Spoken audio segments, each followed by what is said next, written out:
Hello and welcome. This is a drink called how to make Carbonated Gatorade, Zero Sugar, Glacier, Freeze, Iceberg, Pineapple, Coconut. First thing you gotta do is open up this packet of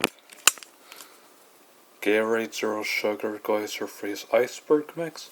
Pour it into this glass. And then pour in the water, and last but not least, you open up this pineapple coconut sparkling water, and you pour it into this glass.